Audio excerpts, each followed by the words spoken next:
ओम शांति। ओम शांति। ओम शांति। 5/5/2021 प्रातः मुरली। ओम शांति। बाप दादा मधुबन।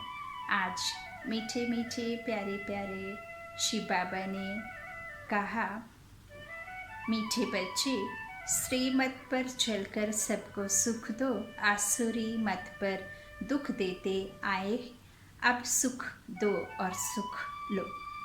आज का प्रश्न है, बुद्धिमान बच्चे किस राज को समझने के कारण उच्च पद पाने का पुरुषार्थ करते हैं?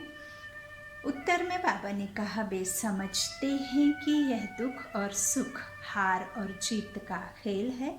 अभी आधा कल्प सुख का खेल चलने वाला है, वहाँ किसी भी प्रकार का दुख नहीं होगा।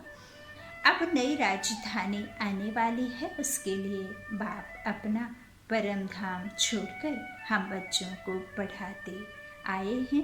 अब पुरुषार्थ कर ऊंच पद लेना ही है। हर एक सीन को नथिंग न्यू ड्रामा अनुसार यह ड्रामा चल रहा है और जो हुआ वही हो रहा है।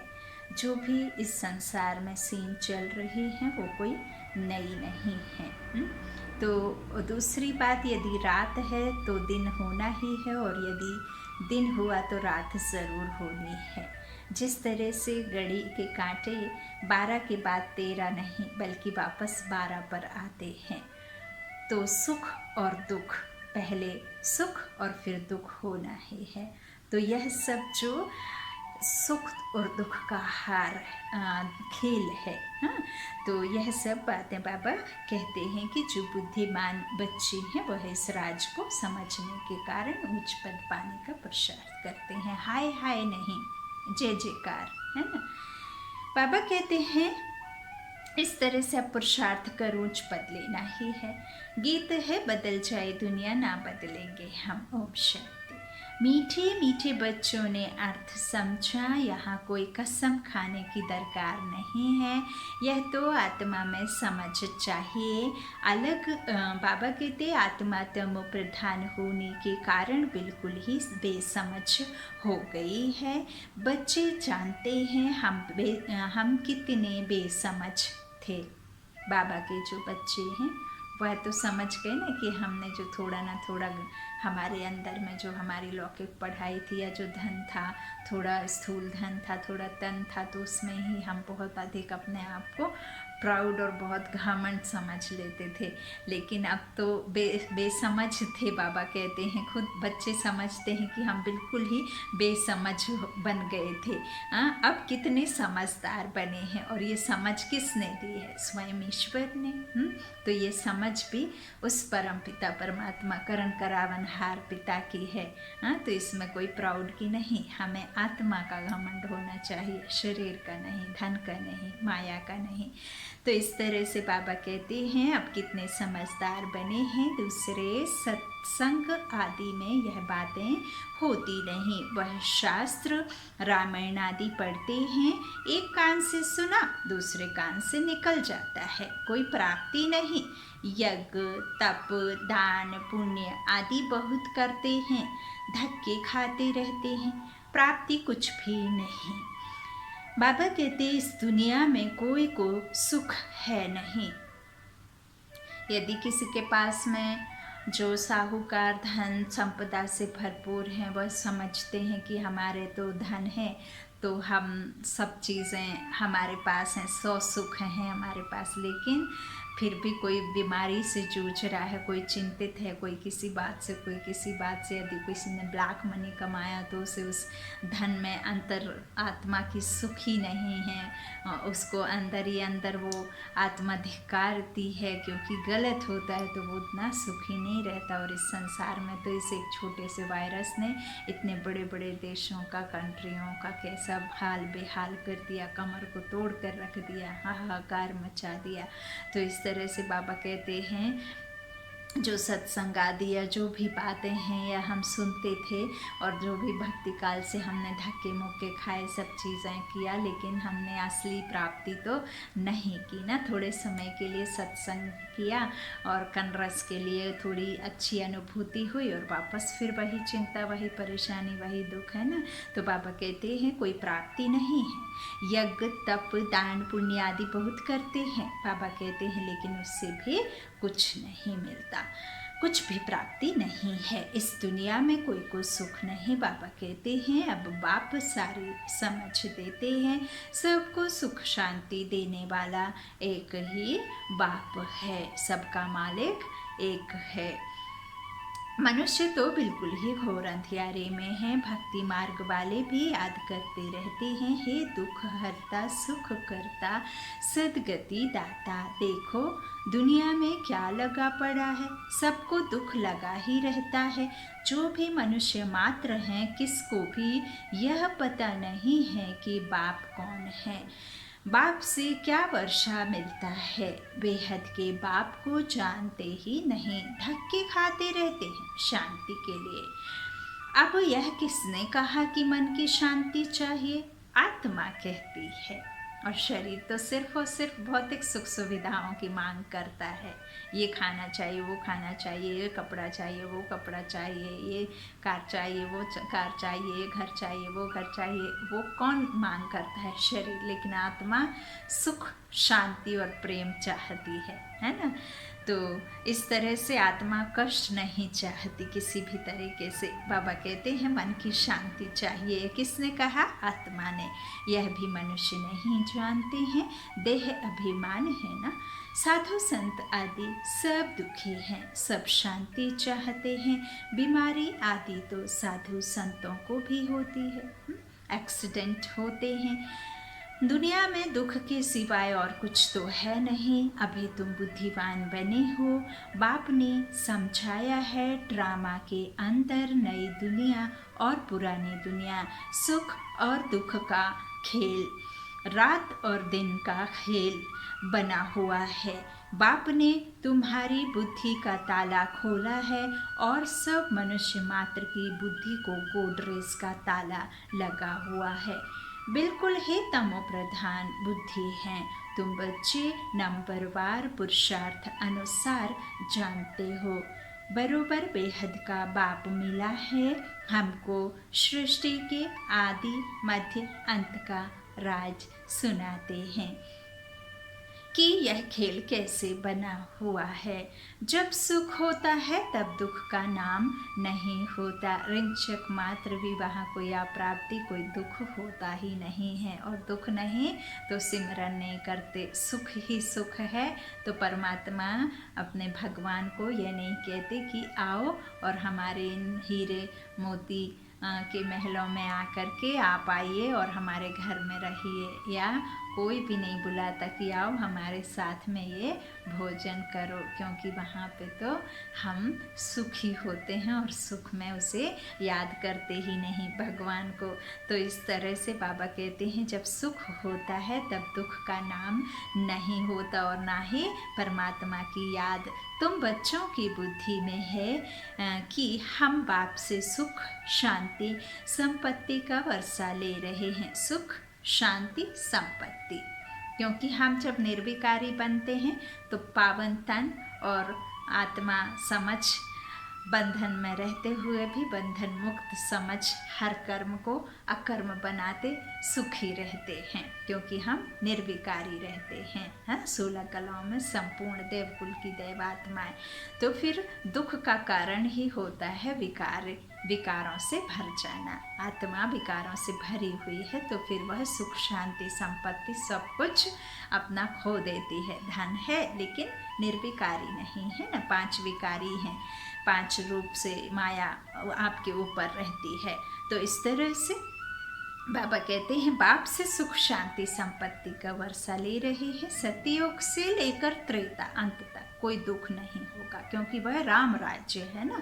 तो राम राज्य में कोई दुख नहीं होता। सतयुग से त्रेता तक, त्रेता के अंत तक। तो इसीलिए फिर बाबा ने यह भी कहा है कि हमारे जो है 8, 12, 21 जन्म होते हैं ना, तो 8 और 12 और सबसे जास्ती उम्र और जन्म कम। फिर उसके बाद में थोड़े जन्म ज़्यादा और उम्र थोड़ी कम, क्योंकि फिर उसे ही फिर गोल्डन और सिल्वर फिर कॉपर एज में आते हैं ना, फिर ये आयरन एज। तो इस तरह से त्रेता के अंत तक कोई दुख नहीं होगा। हम तुम रोशनी में हो, अब तुम रोशनी में हो, तुम पुरुषार्थ कर रहे हो अपनी राजधानी में 1-2 से ऊंच पद पाएं। यह स्कूल है बेहद का, बेहद का बाप पढ़ाते हैं, तुम जानते हो वह हमारा मोस्ट बिलवड बाप है, जिसकी अपरंपार महिमा है। बिना महिमा के, बिना किसी कार्य के कोई किसी की महिमा नहीं करता है ना। किसी का नाम याद नहीं करता, कुछ ना कुछ किया रहता है तभी तो याद करते, तभी तो उनका अवतरण दिवस या उनकी जयंती मनाते हैं। वह ऊंचते ऊंच बाप श्रीमत देते हैं, बाकी सब मनुष्य मात्र असुरीमत पर 1-2 को दुख ही देते हैं। तुम्हें श्रीमत पर सबको सुख देना है। इस ड्रामा में हम एक्टर्स हैं, यह कोई भी नहीं जानते। तुम बच्चे अब समझते हो इस ड्रामा में भारतवासियों का ही ऑलराउंड पार्ट है। आगे तो तुम कुछ भी नहीं जानते थे। बाबा कहते हैं अब तो मूल वतन से लेकर सूक्ष्म वतन, स्थूल वतन सबको तुम जान गए हो। त्रिकालदर्शी बना दिया है ना। तो तीनों जो बाबा ने तीनों लोगों का हमें राज समझाया है, और सेकंड्स में हम जो तीनों सूक्ष्म वतन, स्थूल वतन, मूल वतन सबका हम जो सेकंड्स में जा कर के चक्कर काट सकते हैं। आत्मा 84 का चक्र कैसे फिर आती है वह सेकंड्स में समझ सकते हैं बुद्धि से। तो स्थूल वतन सबको तुम जान गए हो, तुमको सच्चा ज्ञान है। परम पिता परमात्मा हमको इन द्वारा पढ़ा रहे हैं, बाबा हमको त्रिलोक का सारा ज्ञान दे रहे हैं। यह है ही कांटों का जंगल। बच्चे जानते हैं सभी हम कांटों के फूल, जो अभी हम कांटों के फूल, कांटों से फूल अर्थात मनुष्य से देवता, कांटों से फूल बनना अर्थात मनुष्य से देवता बनाना। और यह सिर्फ और सिर्फ हमारा बेहद का बाप शिव बाबा ही बना सकते हैं। जो मनुष्य से देवता बनाने का जादू है सिर्फ भगवान में है। गॉड गॉडेस बनाते हैं ना, लॉर्ड बनाते हैं गॉड। तो इस तरह से अभी हम कांटों से फूल अर्थात मनुष्य से देवता बनते हैं। यहाँ तो छोटे छोटे सब दुख देते हैं, छोटे बड़े कोई भी हो सब दुख देते हैं। गर्भ में माता को बच्चे को दुख देते हैं। यह बहुत ही छी दुनिया है, पुरानी दुनिया है ना, कनिष्ठ है ना हर कोई। तो इस सृष्टि चक्र को कोई भी नहीं जानते हैं। हम कहाँ से आए, कितने जन्म लिए, फिर कहाँ जाना है, कुछ भी नहीं जानते। बेहद का बाप अर्थात सब सीताओं का एक राम वह निराकार है। तुम सभी सीताएं हो, बाप है ब्राइड ग्रूम, एक साजन की सब सजनियाँ।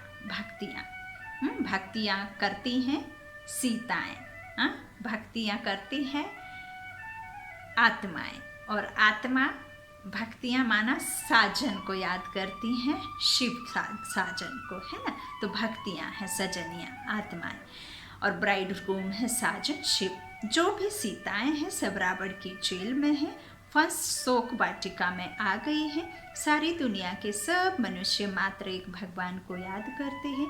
भक्तों का रक्षक भगवान को कहते हैं। तुम सब अभी ब्रह्मा मुख वंशावली ब्राह्मण हो। ब्राह्मण जानते हैं हमको शिव बाबा पढ़ा रहे हैं।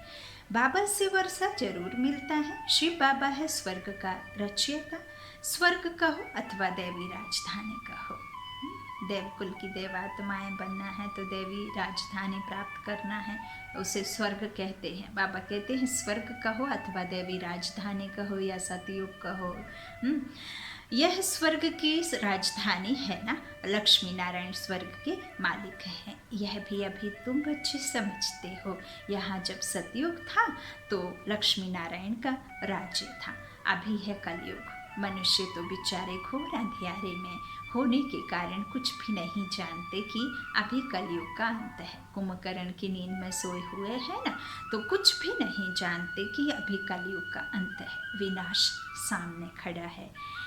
तुम सब सीताओं का सदगति दाता एक राम है, निराकार शिव परमात्मा। सीताएं सब दुर्गति में हैं, आत्माएं परंतु यह कोई समझते थोड़े हैं कि हम दुर्गति में हैं, अपने साहूकारी का ही नशा है, पैसे धन माया का नशा है ना।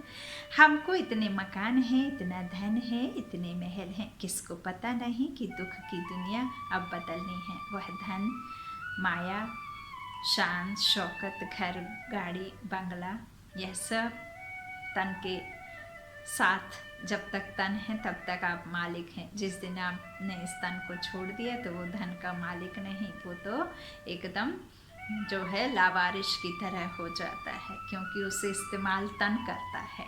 तो वह तन के साथ ही वह ऊपर ले जाने का नहीं है ना, या तो छोड़ कर जाए या दे कर जाए, ले जाने का कोई रास्ता नहीं है। धन, स्थूल धन को, माया को, है ना। फरिश्ता बन उड़ जाना है। आत्मा शरीरी आई थी, अशरीरी ही जाएगी, तन के साथ नहीं जाती है। आत्मा अलग, शरीर अलग। बाबा कहते हैं इस तरह से जो कोई समझते थोड़े ही हैं, अपने ही नशे में रहते हैं। हाँ, मौत सामने खड़ा है, सब मिट्टी में मिल जाना है, अब दुनिया बदलनी है। बाबा कहते हैं सब मिट्टी में मिल जाना है। यह जो कुछ पुरानी दुनिया में देखते हो विनाश हो जाएगा, क्योंकि विकारी कोई भी चीज़ उस संसार में जा ना सके जो संसार सार वाला है, जिसमें सब कुछ विकारी नहीं, निर्विकारी, सतो प्रधान, प्रकृति, पांच तत्व, सब कुछ सुख देने वाले। तो इस संसार का कुछ भी नहीं। इसीलिए भल प्रकृति को मिथ्या कहा, लेकिन मिथ्या नहीं है, वो अपना स्वरूप बदलती है। प्रकृति बदलती है, ये आत्मा शरीर बदलती है, ना कि आत्मा बदलती है। और यह भारत भी अखंड अविनाशी अखंड भारत है, जिसका कोई वो नहीं है। यह अखंड भारत है जो कि कभी भी विनाश नहीं होता। तो इस तरह से बाबा कहते हैं आत्मा और यह जो अखंड भारत है, ये सब अविनाशी है। बाबा कहते हैं इस तरह से साहूकार का नशा चढ़ा हुआ है, लेकिन यह सब जो भी हम देखते हैं विनाश हो जाएगा। विनाश के लिए पूरी तैयारियां हो रही हैं। यह वही महाभारत लड़ाई है, वही गीता का भगवान है, वही गीता का भगवान और वही महाभारत की लड़ाई, कौरव पांडव की लड़ाई। कौरव और पांडव की लड़ाई नहीं, एक्चुअली आत्मा की लड़ाई विकारों पर है। और जो कौरव हैं वो तो जानते ही नहीं हैं कि हमारे अंदर ही यह दुश्मन है। अकासुर बकासुर अक्रासुर बकास जो भी हैं, वो जो भी राक्षस हैं, वो हमारे अंदर ही होते हैं और उन्हें हमें कैसे मारना है। कोई खूने नाहक नदियाँ बहाने की कोई ऐसे बात नहीं है, उससे तो हमें योग अग्नि में दग्ध करना होता है। तो बाबा कहते हैं इस तरह से महाभारत लड़ाई है, वही गीता का भगवान है, परंतु बाप की बायोग्राफी में बच्चे का नाम डाल दिया है। जो सतयुग का प्रिंस, जो खुद परमात्मा के द्वारा रचता बाप ने आकर उन्हें खुद अपना नॉलेज दिया और उसे सतो प्रधान बना करके, कर्मातीत बना करके उसे सतयुग का प्रिंस बनाया। उसकी बायोग्राफी और निराकार शिव परमात्मा गीता के भगवान शिव बाबा को एक साथ कहने से बहुत ही बड़ी भूल हो गई, जिससे सभी मूंझ गए। बाबा कहते हैं बायोग्राफी में बच्चे का नाम डाल दिया है, अब शिव बाबा तुमको राजयोग सिखा रहे हैं। बड़े ते बड़ी भूल है यही है कि जो भगवान का नाम गुम कर दिया है। तुम बच्चे जानते हो हमको कोई मनुष्य, साधु संत आदि नहीं पढ़ाते हैं, शिव बाबा हमको पढ़ाते हैं। हम आत्माएं जो पढ़ती हैं वह भी नहीं दिखती, ना तो स्टूडेंट दिखता और ना ही पढ़ाने वाले परम शिक्षक, परम जो सतगुरु है वह दिखता, और रूहानी पिता भी नहीं दिखता है ना। आत्मा पढ़ती है शरीर के द्वारा, और इस शरीर के द्वारा बाप पढ़ाते हैं ब्रह्मा तन में आधार लेकर, कर्मेंद्रियों का सहारा लेकर। वह बाप भी है, टीचर भी है, सतगुरु भी है, सब कुछ है। यह तो भूल नहीं भूलना चाहिए ना। बाप कहते हैं हमारे सब बच्चे हैं, परंतु सभी को थोड़े ही पढ़ाएंगे। बाप कहते हैं हम भारतवासियों को फिर से राजयोग सिखाने आए हैं। भारतवासी स्वर्गवासी थे, हीरे मिसल थे, अब कौड़ी समान हो गए ना, तो हीरे मिसल थे अब कौड़ी मिसल बन पड़े हैं। घर में कितनी अशांति है। कहते हैं बाबा हमको क्रोध आता है, बच्चों को मारना पड़ता है, डर लगता है। हमने 5 विकार शिव बाबा को दान दे दिया, फिर भी हम क्यों करते हैं? क्यों हम गुस्सा करते? बाप समझाते हैं इस समय सभी पर 5 विकारों का ग्रहण लगा हुआ है। देह अभिमान का भूत आने से फिर सब भूत लग जाते हैं। मैं से मन मैला हो जाता है, मैं बनाने से सब कुछ गलत होता है। काम क्रोध मोह लोभ सब मैं से पैदा होता है। इस देह को जाने, इस नाम को जाने, इस रुतबे को जाने। तो यह सब धन माया का ही जो है उसकी गिरफ्त में है। बाबा कहते हैं भूत आने से फिर सब भूत लग जाते हैं। कौन सा भूत आने से? देह का भूत आने से। अब बाप कहते हैं देही अभिमानी बनो। अभी तुमको समझ मिली है। सतयुग में भी हम आत्मा अभिमानी थे। समझते हैं आत्मा का यह शरीर अब पुराना है, आयु पूरी हुई है, इसलिए यह शरीर छोड़ अब नया लेना है। तो फिर दूसरी नई ले लेते हैं। यह दृष्टांत है सतयुग के लिए। वहाँ तुम ऐसे शरीर छोड़ते हो, कोई दुख की बात नहीं रहती। यहाँ कितना दुख होता है। यहाँ तो भल कितनी भी उम्र हो जाए, लेकिन कोई भी सिर्फ और सिर्फ एक ही डर, मौत का डर। मौत सताती है हर किसी को, बस कोई मरना नहीं चाहता है।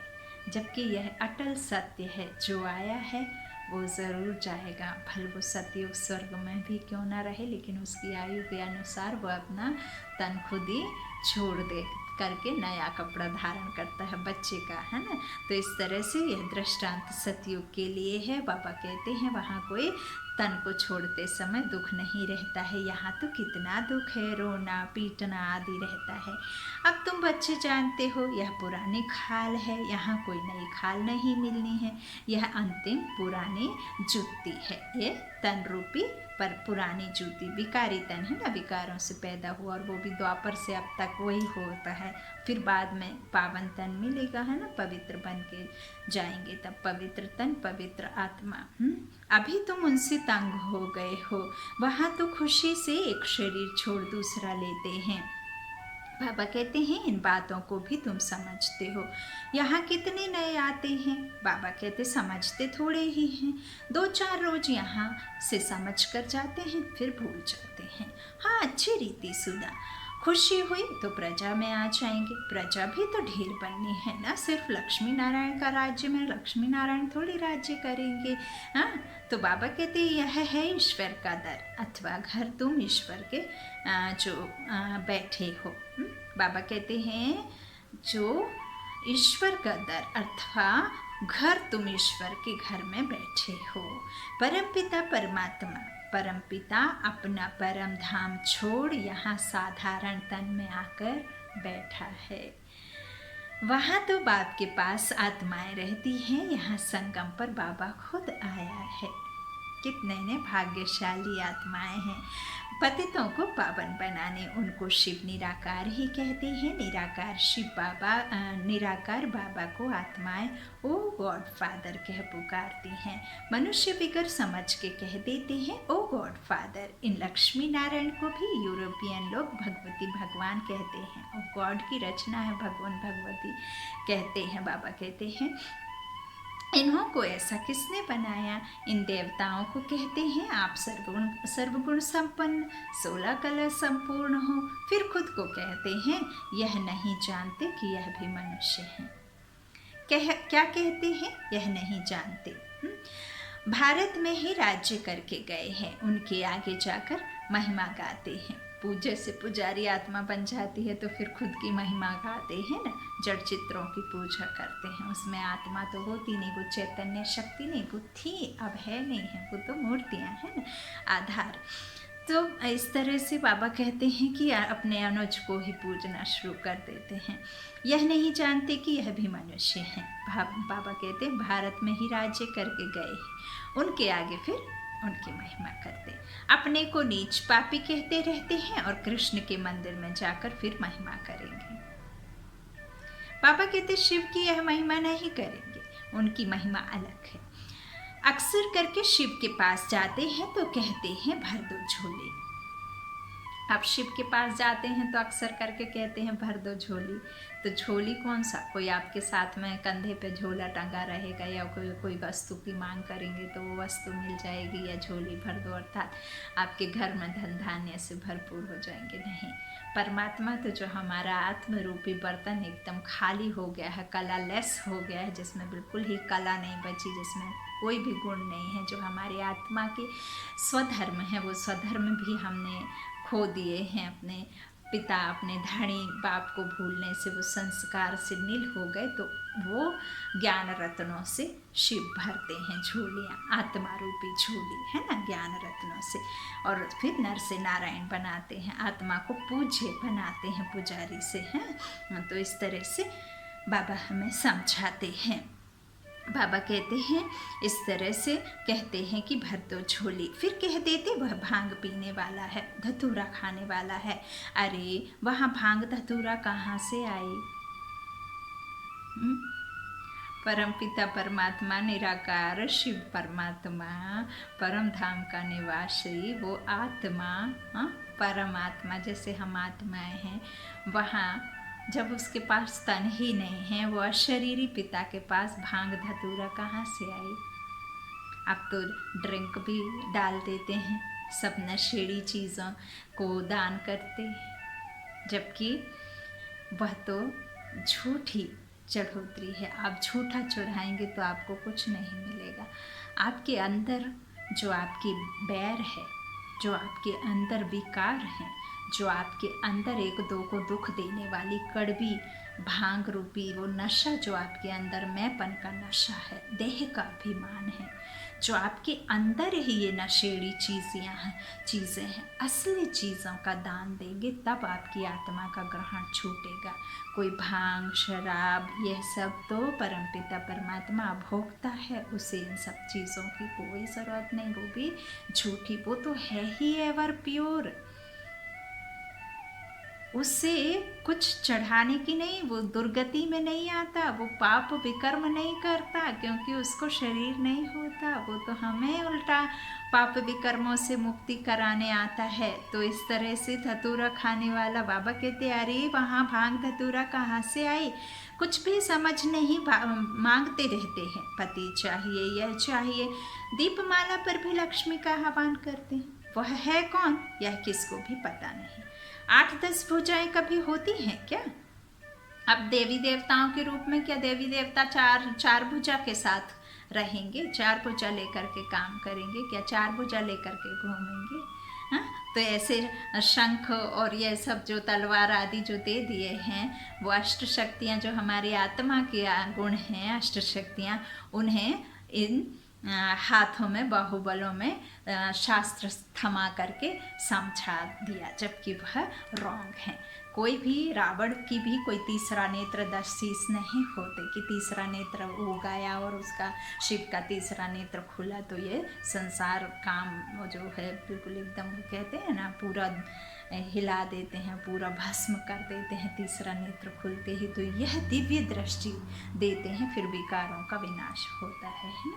तो ये सब बातें बाबा कहते हैं। कभी ऐसे 8-10 भुजाएं कभी होती हैं क्या? यह चतुर्भुज रूप दिखाते हैं, क्योंकि प्रवृत्ति मार्ग है। उनका नाम विष्णु रख दिया है। लक्ष्मी नारायण तो सतयुग में रहते हैं। मनुष्य को यह पता नहीं है कि विष्णु के 2 रूप लक्ष्मी नारायण द्वारा पालना होती है। 2 रूप, लक्ष्मी और नारायण के द्वारा पालना, ब्रह्मा के द्वारा स्थापना, और यह स्थापना और पालना का कार्य परमात्मा ईश्वर कराते हैं। तो इस तरह से जो लक्ष्मी नारायण द्वारा पालना होती है, चित्रों में लक्ष्मी को 4 भुजाएं दे देते हैं। 4 भुजा वाले को बच्चा होगा तो उनको भी 4 भुजा होनी चाहिए ना। बाबा कहते कुछ भी समझते नहीं है, तुम अभी समझते हो। बाबा जब तक नहीं आए थे तो हम भी कुछ नहीं जानते थे। अभी सारे विश्व के आदि मध्य अंत को जान गए हैं। बाप आकर पतित दुनिया को पावन बनाते हैं। बाबा कहते हैं पावन बनाए। बाप कहते हैं 5000 वर्ष पहले हमने देवी राज्य बनाया था, फिर तुमने 84 जन्म कैसे लिए, यह समझ आगे तुम्हारी बुद्धि में बिल्कुल नहीं थी। इसीलिए अपने मुंह में ठुमिया नहीं बनना है। ये तो बाप का दिया हुआ नॉलेज है और बाप ने ही आधार बना करके, निमित्त बना करके आत्माओं के पास तक यह रूहानी सेना के द्वारा ज्ञान गंगाओं के द्वारा फैल रहा है ना। तो यह समझ आगे तुम्हारी बुद्धि में बिल्कुल नहीं थी। इस ब्रह्मा को भी पता नहीं था राधे कृष्ण लक्ष्मी नारायण की पूजा करते रहते, परंतु यह भी पता नहीं कि राधे कृष्ण ही स्वयंवर के बाद लक्ष्मी नारायण बने हैं। इसलिए प्रिंसेस राधे प्रिंस कृष्ण कहा जाता है। स्वयंवर के बाद महाराजा महारानी बनते हैं। यह जो खुद बन रहे हैं उनको भी पता नहीं था। भल कोई को दीदार भी होता है, परंतु कुछ भी समझते नहीं। फिर भी भक्तों की भावना अल्पकाल के लिए पूरी करने में साक्षात्कार कराता हूँ। यहाँ तो ध्यान दीदार की बात ही नहीं, बाप तो बिंदी है ना। बाप तो समझाते हैं साक्षात्कार माया प्रवेश कर लेगी तो तुम पदभ्रष्ट हो पड़ेंगे। बहुत आकर कहते हैं हमको शिव बाबा का साक्षात्कार हो। अब वो बिंदु का साक्षात्कार तो हो ही नहीं सकता ना, हो भी जाए तो आप मौज जाएंगे। अरे तुमको समझाया जाता है फायरफ्लाई कितना छोटा होता है, आंखों से देखा जाता है, तो आत्मा तो उससे भी छोटी बिंदी है। जैसे आत्मा है वैसे ही परमात्मा शिव का रूप है, परमात्मा का रूप है। साक्षात्कार भी होगा तो उसी छोटी बिंदी का होगा। यह तो छोटी सी बिंदी है जो प्रकृति के बीच में रहती है।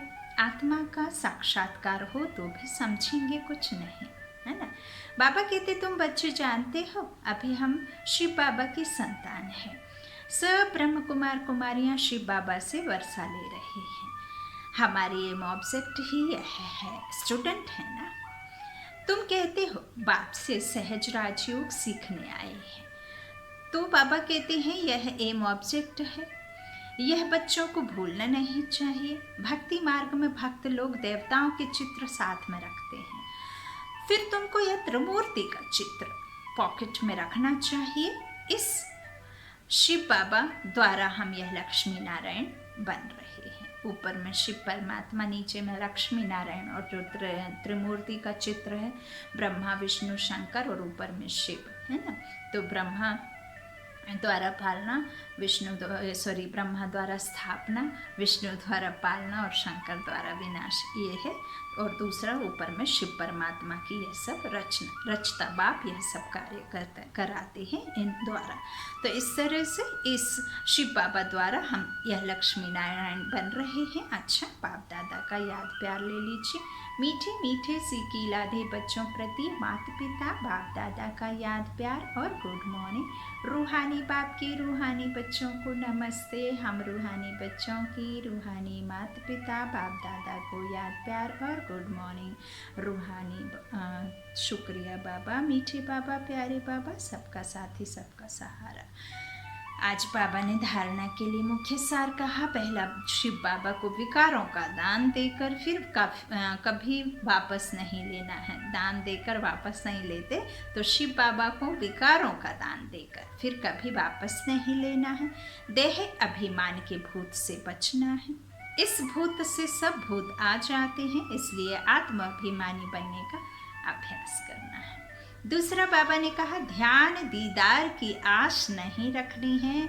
एम ऑब्जेक्ट को सामने रख पुरुषार्थ करना है। श्रीमत पर सबको सुख देना है। आज का वरदान बाबा ने दिया, स्वयं की स्मृति में रहे अपने हर कर्म को संयम नियम बनाने वाले अथॉरिटी स्वरूप भव। जैसे साकार में स्वयं की स्मृति में रहने से जो कर्म किया वही ब्राह्मण परिवार का संयम बन गया।